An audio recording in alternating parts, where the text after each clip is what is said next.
Hey guys, it's Robin RS Island Crafts and welcome to my studio. Are you like me? Do you have Dresden rulers that you just have sitting in your ruler stash that you bought or were given and you've used them once or twice to make a Dresden plate, but now they've just been sitting in your stash for years and you've been wondering, what can I do with those? Quilting rulers are like kitchen items, like kitchen tools. They should have more than one function. So today I'm going to show you how to use your Dresden ruler to make stuffed carrots. First, I'm going to show you how to make a regular version and also how to use your scraps to go ahead and make a fun scrappy version. So grab your Dresden rulers and some of your orange and green scraps and let's make some stuffed carrots.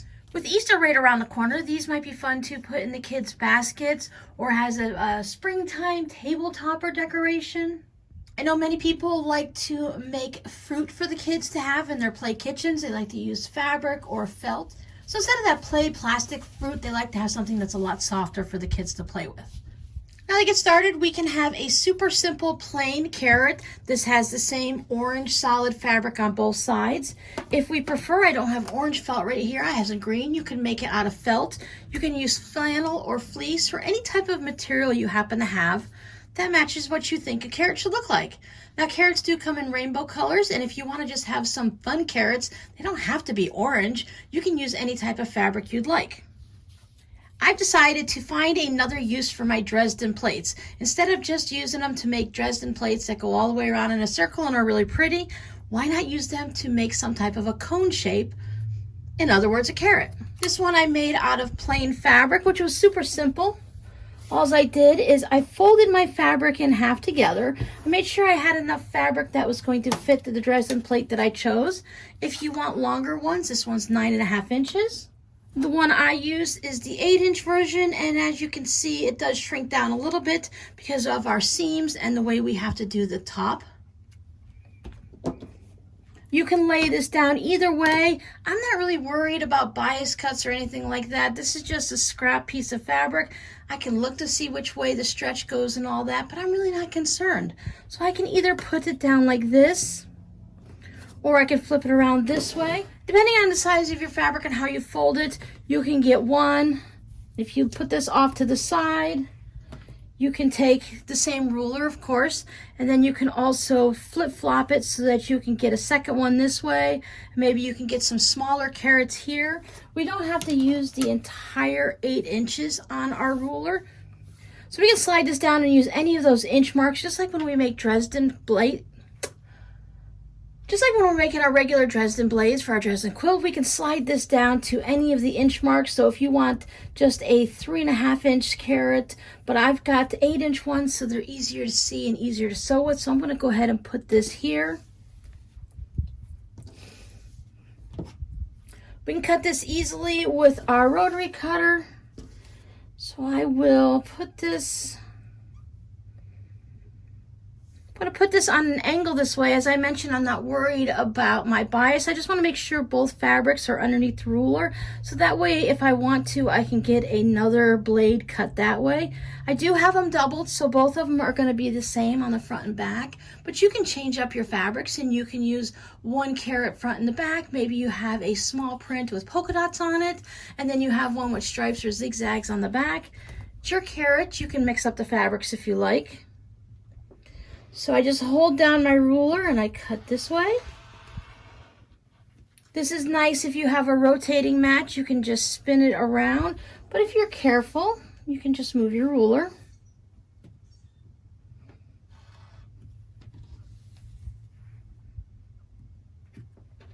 If you're making multiple of these, you can cut through more than just 2 layers. You might be able to find some type of a machine like the Go or the Sizzix or something like that that will cut out this shape for you. And if you don't have a Dresden ruler, it's really easy just to draw some type of a cone shape.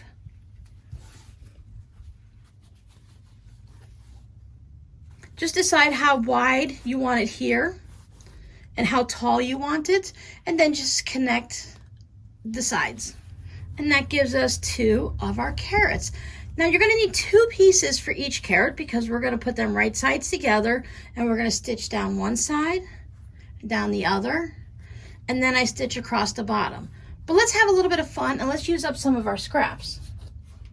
Many of you know I like to sort my scraps in different color groups. So here's my orange bin. So I went through and I found several of the oranges that I liked and I just stitched them together. And as you can see, I was planning on only doing it for one side. So I just set my ruler down and I kept sewing on strips until it got to be large enough that my ruler covers it from top to bottom.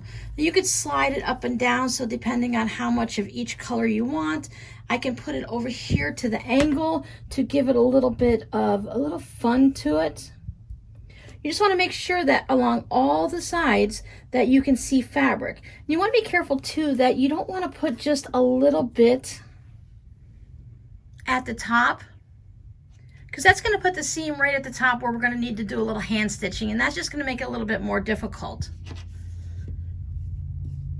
Same thing down at the bottom. You want to try to keep it from just having a small little bit on the bottom, but this part's not as important as the top. If you want your scrappy carrot to be scrappy all the way around, I'm going to make mine with a piece of solid fabric on the back and scrap on the front, just to give it that little bit of funness to a little whimsy. Go ahead and make one piece that's wide enough so that you can put it down this way and then flip it the other way, or just make two pieces that look like this. It's all going to depend on what type of scraps you have. You can put your scraps vertical, horizontal, diagonal. You can sew together a whole bunch of 1 or 2.5 inch squares, whatever scraps you have on hand. I think for a little bit of fun, I'm going to put this on the diagonal.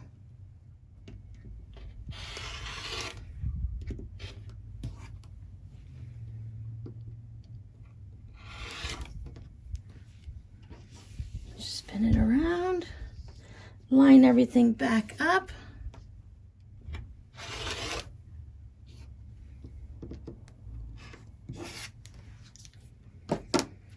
Now you can take this and add another piece to it, make another one just like this.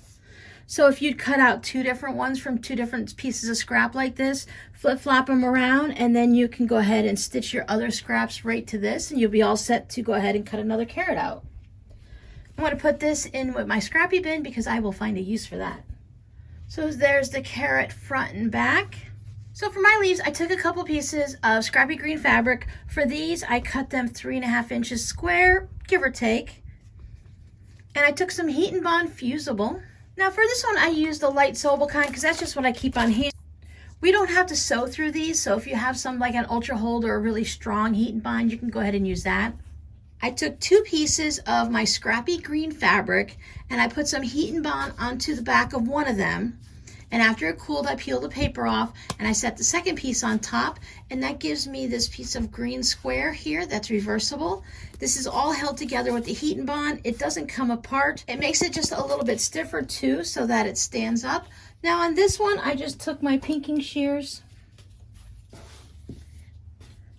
and I went ahead and I pinked all the way around all 4 sides. If you have the pinking rotary cutter blades, you can go ahead and do it really quick with your rotary cutter.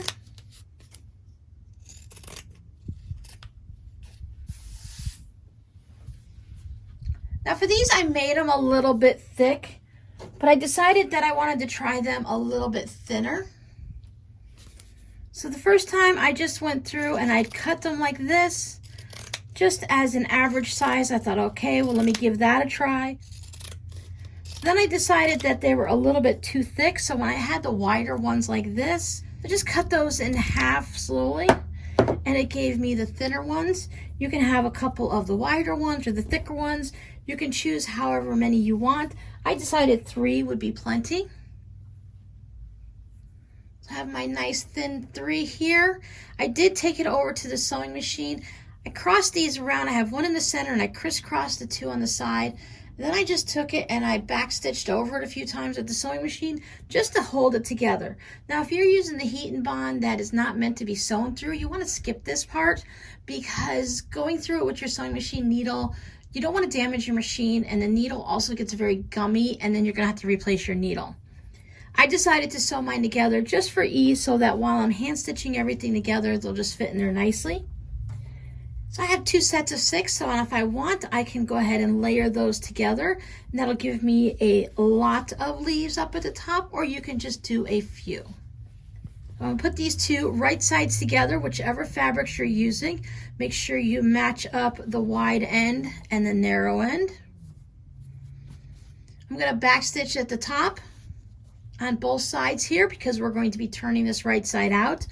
I'm going to do it at about 1/4 of an inch. You can go a little bit wider seam allowance if you want. I'm going to keep my machine at a 2.0 stitch length, nice tight short stitches, because as I stuff this, I don't want to see any of the stitches peeking out here, and I want a nice sturdy seam so that generally the kids aren't going to pull it apart. So I just want to make sure that the seams are going to hold together.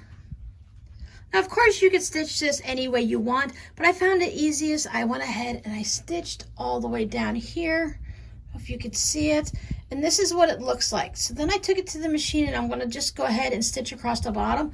You could stitch down to here and turn and then go back up, but with such a narrow little area down here, I thought it'd be just as easy to stop it.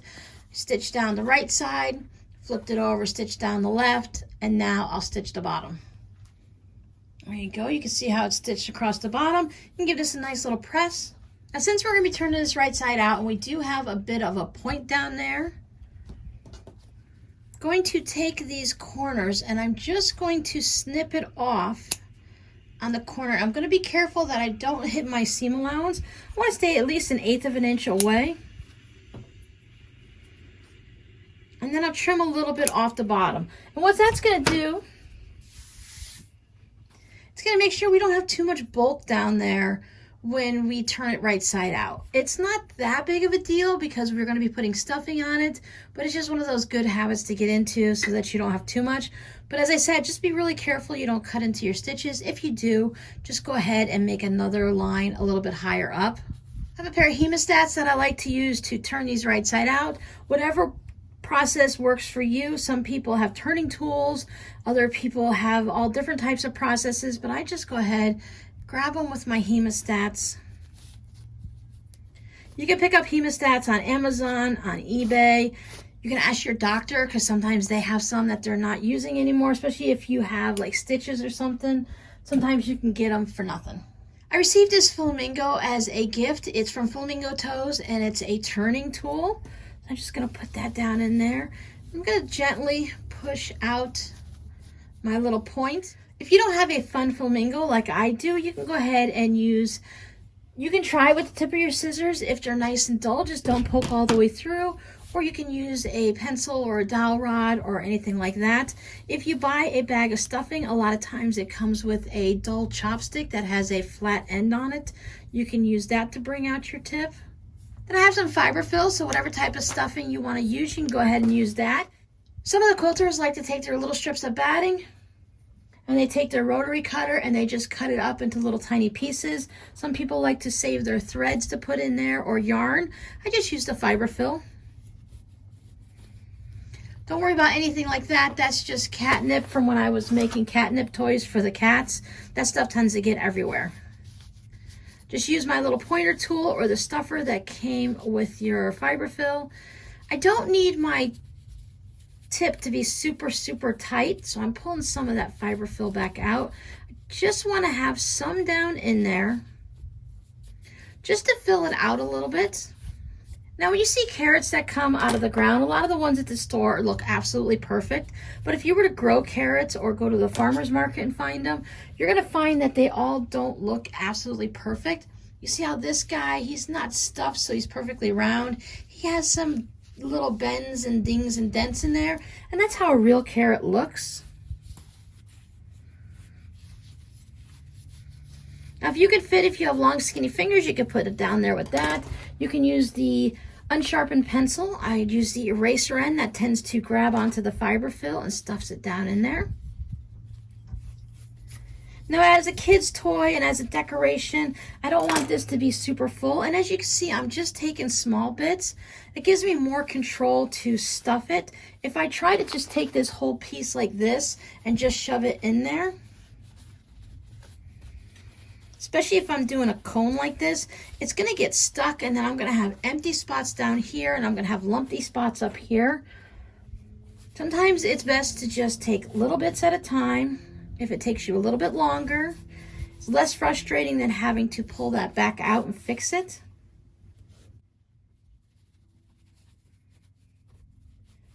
Now, if you were making this as a cat toy, you can put some catnip in it. You can add a little bit as you go. If your cat is one of the ones that likes to toy but really kind of destroys everything else like this, you can skip the leaves on it, and when you get done you can just fold everything in and then just sew across it a few times. You don't want to stuff it all the way to the top because we're going to be folding this down to hand stitch it closed. So you can see I have it about an inch or so down from the top. I kept it nice and soft. As a cone like this, you're going to notice that as you're stuffing it, it's going to hold its shape nicely. It doesn't take a lot. You can also put those little doll pellets that they put in it for a doll to sit up. Now, you don't need your carrot to sit up necessarily in a bowl or a basket, but you can fill it with that instead of fiberfill. If you want to make this as a pin cushion, you can use your fiberfill. You can put walnut shells in it instead. Just be careful with anyone that might have a nut allergy. You don't want to give it to them as a gift.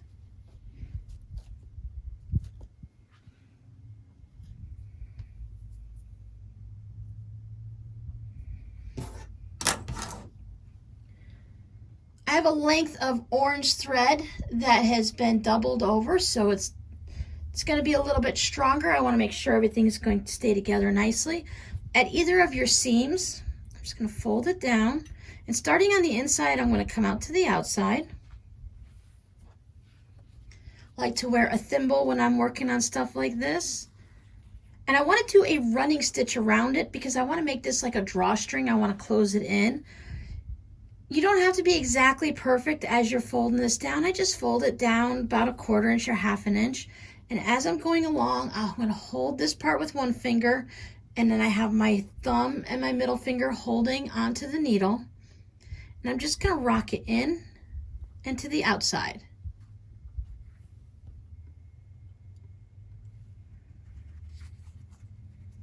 You can do it just once and then pull it out like this if you're new, and you're just till you get used to the stitch. With double thread, you just want to make sure you don't have any extra loops hanging out. So I'm going to go back in and then out and in and out. And as I'm going along, I'll just take my left hand and fold this down. I want to have some smaller stitches. I don't want to have really big basting stitches like this because I want to make sure the stuffing stays inside. You don't have to go teeny tiny because it will gather up. You can already see how it's going to start gathering around my circle. I'm going to keep doing this until I get back to where I started. I'll just push my stuffing down out of the way. My middle finger here in the back is just kind of helping to rock and guide it. And my thumb and finger up here is also moving it. But if this doesn't feel comfortable for you, you could just fold down a section, bring your needle to the inside, move over a little bit, and then come back to the outside. Till you get used to it, then maybe after you make a dozen carrots, you'll find your rhythm. As you can see, I'm not going in a perfectly straight line either. That's why I'm using orange thread to match it the best I can. If you don't have matching thread, you can try embroidery floss. Might go down to 1 or 2 strands though. I wouldn't do the whole 6.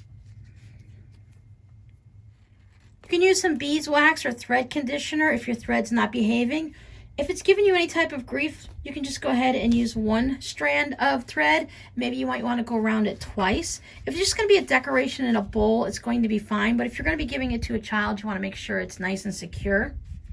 At that point, maybe you might want to put your leaves in and then stitch across the top like we would for the cat, but with the leaves. When I finish, I want to make sure that I go to the inside. So just go back. It doesn't have to be in the same spot where you started. I think this time I'll use all 6 of those leaves. I'm going to push them down in there so that you can't see those stitching lines. Then I will pull and let it draw up at the top. This is where having the 2 strands is good because you don't want to pull it so hard that you're going to break your thread.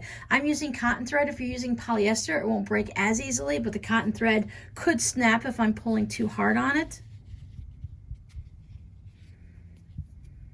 I'm just gonna go into a little bit of the fabric here, and after I have it as tight as I want it, I'm gonna put my needle through, and before I pull the thread all the way through, I'll put my needle up into that loop, making sure I catch both strands. And that's just gonna give me a little knot there. Since I have 2 strands, I wanna go slow. Make sure I'm not going too fast because it'll turn into a jumbled mess. And that's gonna hold that secure so that drawstring type closure won't pop back open. Now my greens are in here nicely. If I'm just gonna put this in a bowl for decoration, you can go ahead and add another knot, then pop your needle inside and follow it inside here a little bit and then pull it out. I'll show you how to do that in a minute. I'll show you how that works in just a minute. But if I want to give this to a child in their spring basket or their Easter basket, I'm going to go through the orange. I'm going to go through some of those green leaves also. Pop that through. If you're struggling with pulling your needle out, you can grab your hemostats. Pull it through that way.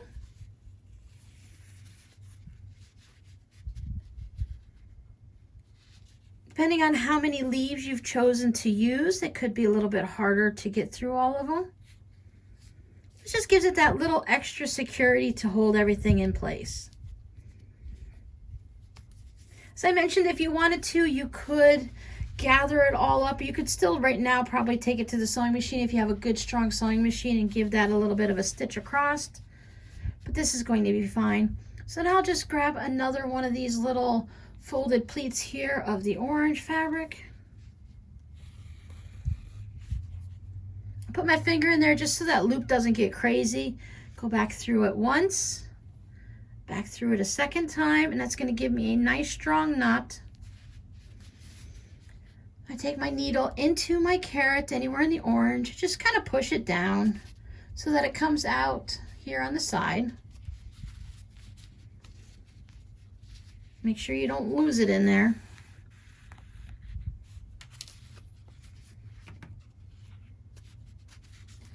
Give it a little bit of a snug pull. What that's going to do is it's going to pull this down a little bit, just like when you're burying your knot if you're a quilter. Pull it a little bit, and when I snip this close to the carrot, be careful you don't cut the thread. The thread is just going to get sucked right back into the carrot. So there we go. We have a little fun carrot on this side, and it's regular on this side. Use a variety of fabrics, mix up your scraps. If you make several of them in different fabrics, and then you take the scrappy leftovers from those fabrics, you can make a few like this. This one almost looks like it's an evil carrot because those looks like eyeballs right there. They're just leaves. I think if you had a bunch of these in a glass vase or in a glass bowl or out on a tray with some plastic Easter eggs or some really pretty ceramic or wooden eggs, you put them inside the little Easter baskets. I know some people do spring baskets for their kids. They have like pails and they put different treats in it like bubbles or kites and things to celebrate spring. So these would work for that too. You can see the difference between using the thin strips of green and using the thicker strips. It all depends on what you're looking for and how much scraps you have. You can always mix and match them like this. I don't think there's a problem because again, when carrots are growing in the world, they're not going to look perfect. But if you decide that your carrot just is looking a little bit lumpy, and this is a little trick that you can use for any stuffed toy that you have, after you make like a leg for a doll, for a stuffed animal or your carrot, and if you notice it's a little lumpy, just put it in your hands and gently roll it like this, and that's going to help smooth out the fiber fill that's inside. And that's going to give you a little bit of a smoother look. It works really great for doll legs and stuffed animals. Moves everything and smooths them out. Now carrots have a tendency to, a lot of times when you see them, they have the little lines and stuff on them. So you can give your carrot a little character, make him a little bit crunchy and squishy, or he can be nice and smooth.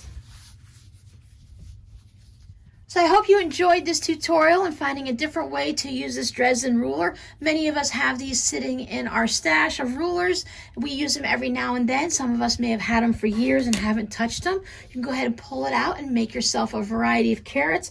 Make them in all different sizes so that you have a good collection for in your, like I said, your basket or your tray or your bowl. So if you've made it all the way to this end of this video and you're one of my super fans that likes to watch my videos from the beginning to the end, your code word today is Carrot Top. So if you leave that code word, Carrot Top, in your comment below, I'll know you've watched my video from the beginning to the end, that you are a super fan, and I'll see you guys in the next video. Bye!